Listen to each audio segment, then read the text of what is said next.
For years, the world has heard the name Burkina Faso, mainly through reports of terrorism, military conflict, displacement, and poverty. Villages were abandoned, roads became dangerous, schools closed, and farming communities lost access to the land that has supported them for generations.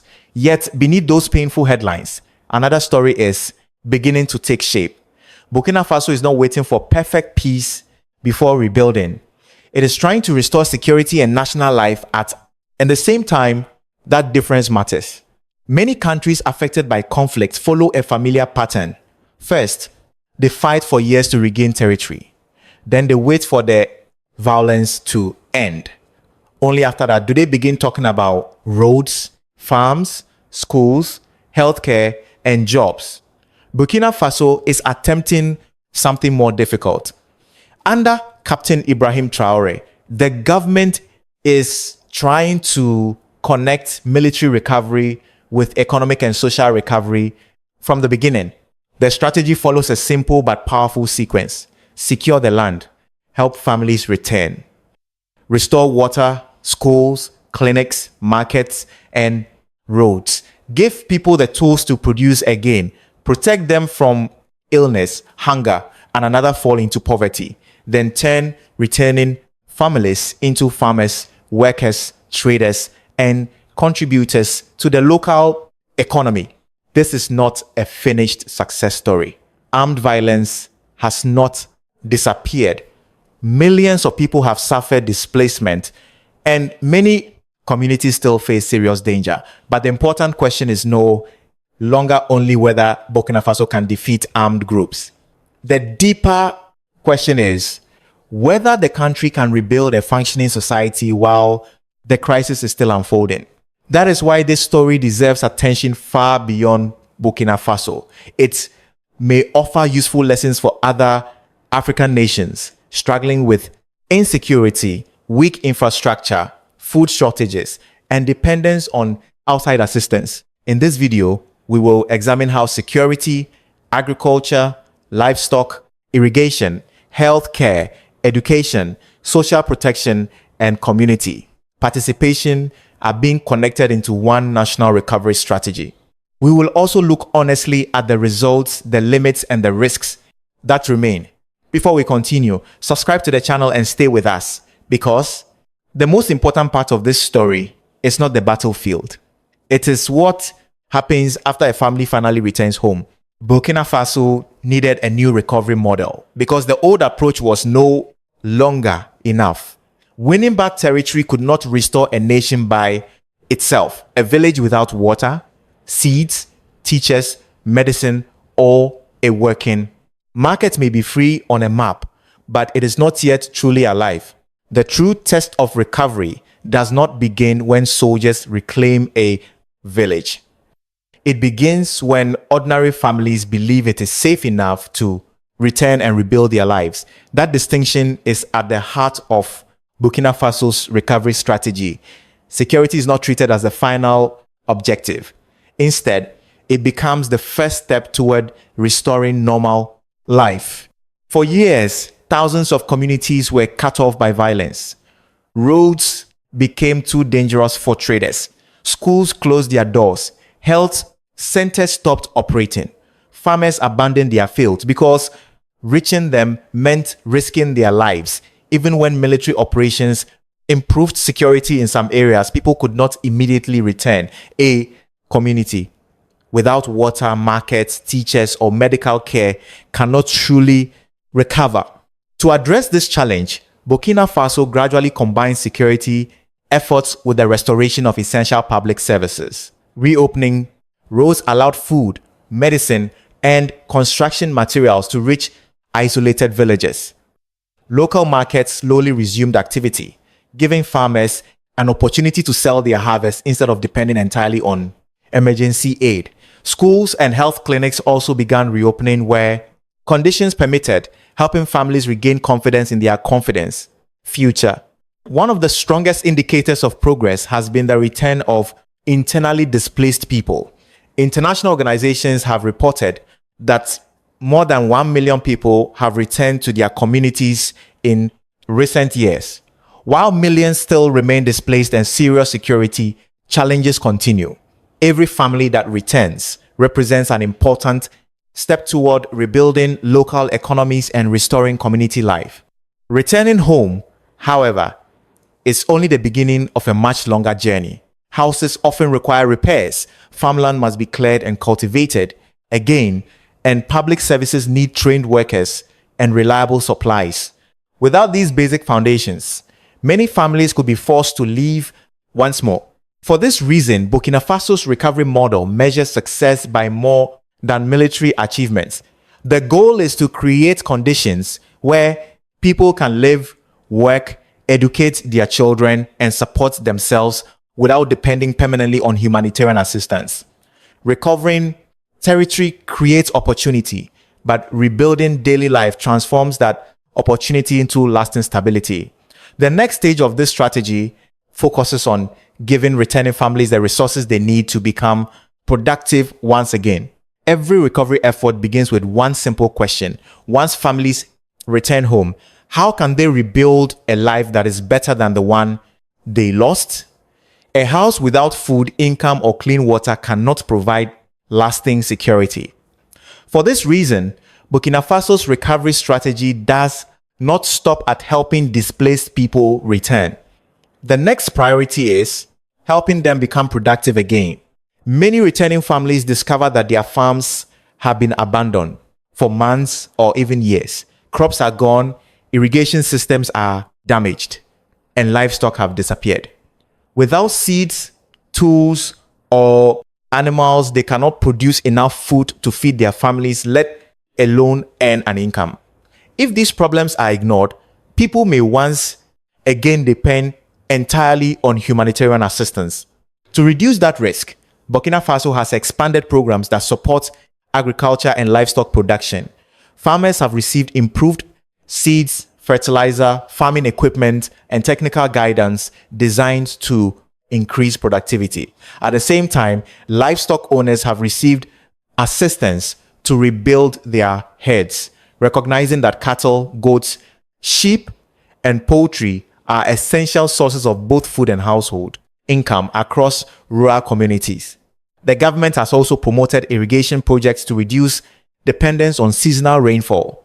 Better water management allows farmers to cultivate land for longer periods during the year, improving food production even when weather conditions become unpredictable. Increased agricultural output strengthens local markets, creates employment, and helps stabilize food prices for nearby communities. This approach represents an important shift in thinking.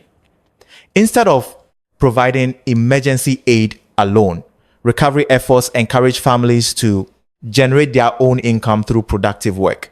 Every successful harvest reduces dependence on outside support while increasing confidence that rural communities can sustain themselves over the long term. Agriculture, therefore, becomes much more than an economic activity. It becomes the foundation for restoring dignity, independence, and hope. When families harvest crops from fields they once abandoned, they are not only producing food, they are rebuilding their future with their own hands.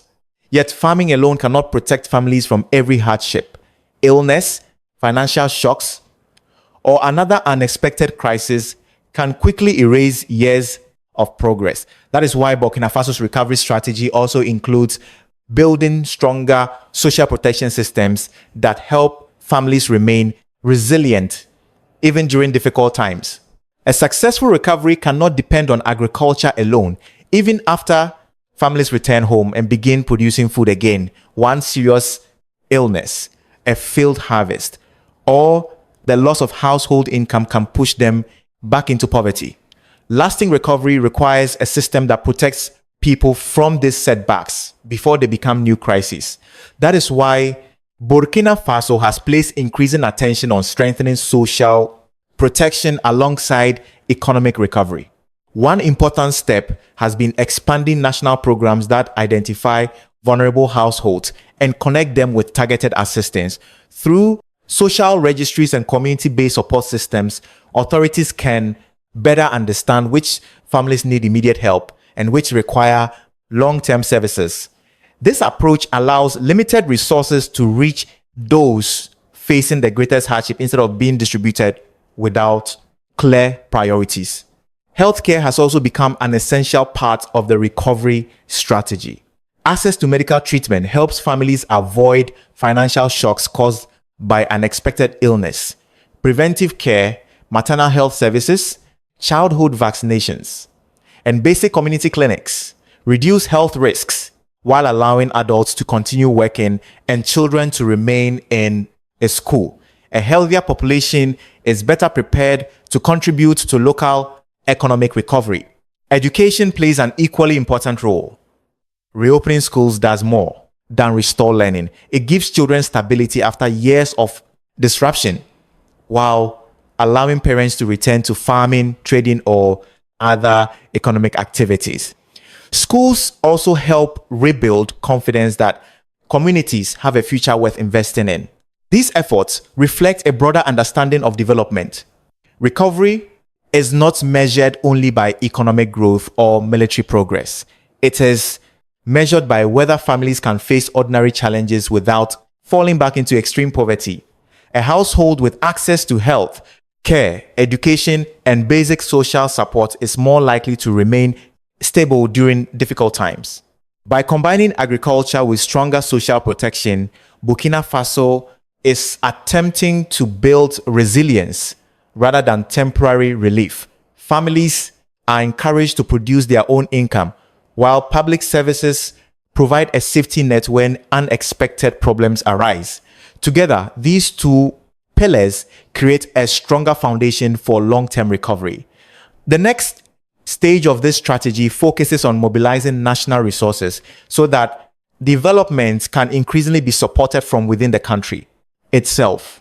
No country can rebuild itself forever with outside assistance alone. Emergency aid can save lives during a crisis, but lasting development requires something different. It requires a nation to mobilize its own people, its own resources, and its own institutions. Burkina Faso has increasingly emphasized this idea by encouraging greater national participation in rebuilding the country from within. One example is the efforts to improve the management of domestic resources. Instead of viewing natural resources only as exports, policymakers have argued that they should also support local development, infrastructure, and public services. Better use of national revenue can help finance schools, health centers, roads, and agricultural programs without relying entirely on foreign funding.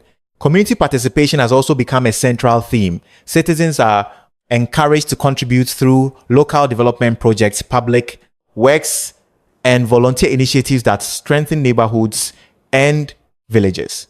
Although these activities vary from one region to another, the broader objective is the same. Recovery becomes a shared national responsibility rather than a task left only to government institutions. Infrastructure investment plays an equally important role. Roads connect farmers with markets, allow children to reach schools, and improve access to health care. Water systems support agriculture while reducing daily hardships for rural families. Every completed project creates both immediate employment and long-term economic opportunities for surrounding communities. This emphasis on self-reliance does not mean Burkina Faso has rejected international cooperation. Development partners continue to provide financial support, technical expertise, and humanitarian assistance. However, the country's strategy increasingly focuses on ensuring that external assistance strengthens domestic capacity instead of replacing it. The long-term objective is resilience. A resilient nation can continue making progress even when international conditions become uncertain or external funding declines. Strong local institutions, active communities, productive agriculture, and reliable public services together create a foundation that is less vulnerable to future shocks. For Burkina Faso, rebuilding is therefore not simply about replacing what was lost. It is about creating a stronger system capable of supporting future generations. The next question is whether this approach can offer useful lessons for other countries across the Sahel that continue to face similar security and development challenges. The success of any recovery strategy should not be measured only by what happens inside one country. An equally important question is whether its experience can provide useful lessons for others facing similar challenges. Across the Sahel, countries such as Mali and Niger continue to confront armed violence, displacement, food insecurity, and limited public resources. While every nation has its own political and economic realities, Burkina Faso's approach offers several ideas that deserve careful attention. One important lesson is that security and development should move forward together. Waiting for every security problem to disappear before rebuilding schools, clinics, farms, and roads may delay recovery for many years. Burkina Faso has attempted to restore public services while security operations continue, allowing communities to rebuild confidence step by step rather than waiting for perfect conditions. Another lesson is the importance of agriculture as a foundation for economic recovery. In many Sahel countries, farming and livestock remain the primary source of income for millions of families. Supporting food, production, irrigation, animal husbandry, and local markets can reduce dependence on imported food while creating employment across rural communities. Productive farms also encourage displaced families to return because they once again have a reliable way to earn a living. Community participation represents another valuable principle. Recovery becomes stronger when citizens contribute to rebuilding their own villages instead of relying entirely on government institutions or international organizations. Local knowledge, volunteer efforts, and community leadership often make development projects more sustainable over time. At the same time, Burkina Faso's experience cannot simply be copied everywhere. Every country faces different security conditions, financial resources, political systems, and relationships with neighboring states. Policies that produce positive results in one nation may require significant adjustments before they can succeed elsewhere. Perhaps the greatest lesson is not a specific program or policy. It is the belief that recovery should focus on restoring people's ability to live productive and dignified lives. Security creates opportunity, but development gives that opportunity lasting value. The international community is now watching closely to see whether this approach can continue producing measurable results in the years ahead. A recovery strategy becomes truly sustainable when ordinary citizens are no longer seen as victims waiting for assistance, but as active partners in rebuilding their nation. This principle has become increasingly important in Burkina Faso's approach to national recovery. Instead of focusing only on government programs, greater attention has been given to empowering communities to restore their own local economies and strengthen social stability from the ground up. In many rural areas, families possess valuable knowledge, farming experience, and strong community relationships. Even after years of conflict, these local strengths remain powerful assets. When people receive access to farmland, basic equipment, training, and functioning markets, they are often able to restart productive activities much faster than expected. Recovery, therefore, depends not only on financial investment, but also on restoring people's confidence in their own abilities. Community organizations and local leaders also play an important role. They help coordinate development projects, identify urgent needs, encourage cooperation among residents, and support vulnerable families returning after displacement.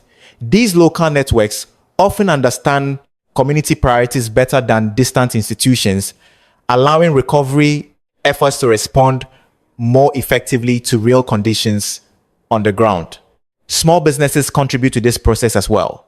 Local shops, food, vendors, repair services, transport operators, and agricultural traders create employment while supplying essential goods and services.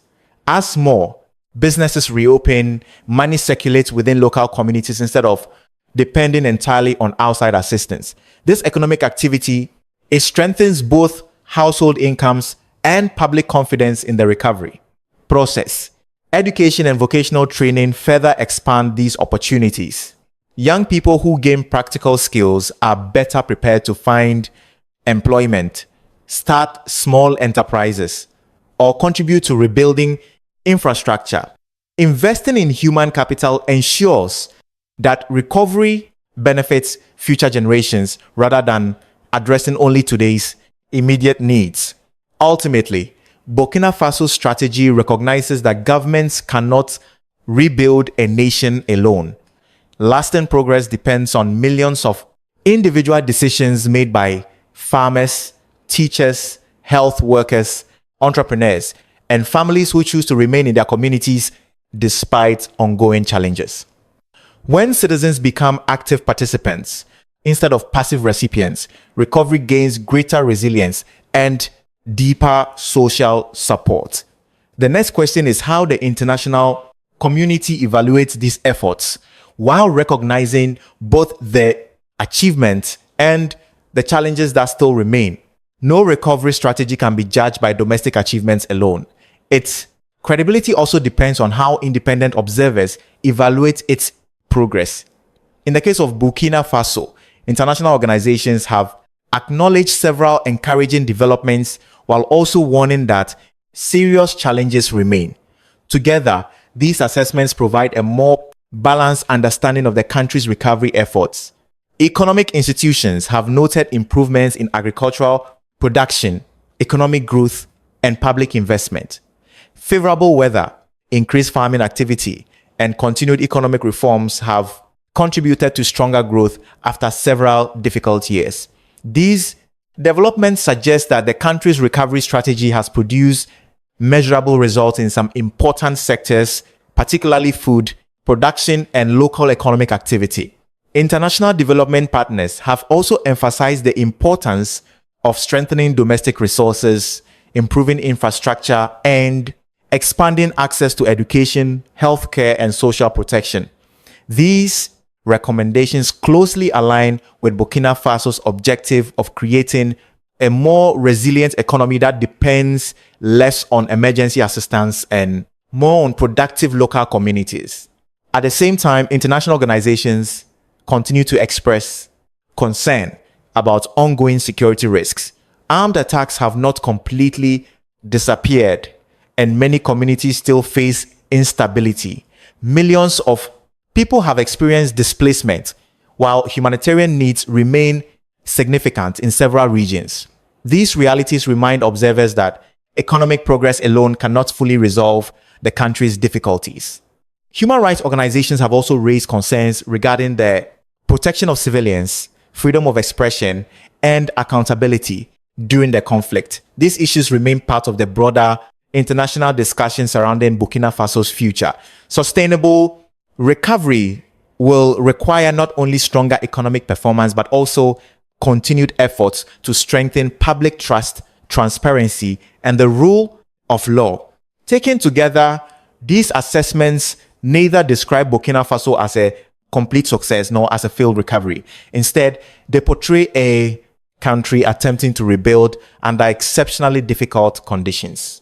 Important progress has been made, yet substantial obstacles remain. The ultimate measure of success will depend on whether today's recovery efforts create lasting improvements in security, opportunity, and quality of life for future generations. That broader perspective leads naturally to the final question: what lasting legacy could this recovery model leave for Burkina Faso and the wider Sahel region? Every nation hopes that periods of hardship will eventually give way to stability and opportunity. Whether Burkina Faso reaches that destination will depend on choices made not only by its government, but also by its citizens, neighboring countries, and international partners. Recovery is never a single event. It is a long process that demands persistence, cooperation, and the ability to adapt when new challenges emerge. Captain Ibrahim Traore has become one of the most recognized political figures in West Africa because he has linked security, economic development, and national sovereignty into a single vision. Supporters argue that this approach encourages greater self-reliance and strengthens public confidence during a difficult period. At the same time, many observers emphasize that lasting success cannot depend on one leader alone. Strong institutions, transparent governance, and active public participation will ultimately determine whether today's progress continues into the future. The experiences of neighboring countries such as Mali and Niger show that security challenges across the Sahel remain closely connected. Cooperation among these nations will likely play an important role in addressing cross-border threats while promoting economic development and regional stability. Organizations such as the African Union also continue to encourage long-term solutions that combine peace, development, and stronger public institutions. Burkina Faso's recovery story is therefore still being written. The country has demonstrated determination by restoring agricultural production, supporting displaced families, strengthening social protection, and encouraging greater community participation. Yet, important obstacles remain, including security risks, humanitarian needs, and the continuing efforts to build public trust. The most valuable lesson may be that recovery is strongest when it places people at the center of every decision. Roads, schools, farms, hospitals, and businesses all exist for one purpose: improving the lives of ordinary families. If that objective remains the priority, today's investments may create opportunities that extend well beyond one generation. As African news continues to follow developments across the Sahel, the experiences of Burkina Faso, Ibrahim Traore, Assimi Goïta, Abdourahmane Tiani, Mali, Niger, France, and the broader West Africa region will remain important topics for understanding the future of African development. If you enjoy this analysis, please subscribe to the channel and join us for more in-depth stories from across Africa. The story of Burkina Faso is still unfolding, and no one can say with certainty how it will end. The country continues to face security threats, humanitarian challenges, and economic pressures that cannot be solved overnight. Yet one lesson has already become clear: recovery is strongest when it goes beyond military victories and focuses on restoring the lives of ordinary people. A secure village has little meaning if families cannot farm, children cannot attend school, or businesses cannot reopen. Throughout this analysis, we have followed the main elements of Burkina Faso's recovery strategy. Security operations have been linked with the return of displaced families. Agricultural programs have supported food production and rural employment. Social protection has helped vulnerable households withstand economic shocks. Community participation has encouraged citizens to become active partners in rebuilding their own future. Together, these efforts represent a broader vision of national recovery that combines safety, opportunity, and resilience. Whether this strategy succeeds over the long term will depend on consistent implementation, stronger institutions, continued economic progress, and lasting improvements in security. It will also require cooperation between government agencies, local communities, regional partners, and international organizations. No country rebuilds alone, and no recovery plan succeeds without the trust and determination of its people. The experiences of Burkina Faso will continue to attract attention across Africa news because they raise important questions for the entire Sahel region. Leaders such as Ibrahim Traore, Assimi Goïta, and Abdourahmane Tiani have all argued for greater regional self-reliance, while countries including Mali and Niger continue searching for solutions to similar challenges. At the same time, organizations such as the African Union, along with international partners, including France, remain part of the wider conversation about the future of West Africa. Only time will reveal the full impact of these efforts, but the determination shown by many communities offers reason for cautious optimism. If you found this analysis valuable, please subscribe to the channel. Share this video with others who follow African affairs and join us again as we continue exploring the most important stories shaping Africa's future. We sincerely appreciate your time and support. Every video on this channel is carefully researched, thoughtfully written, and meticulously edited by our dedicated team. We don't rely on automated production or shortcuts to create our content. Every story, every visual, and every detail is crafted with genuine care, passion, and a commitment to bringing you meaningful, high-quality videos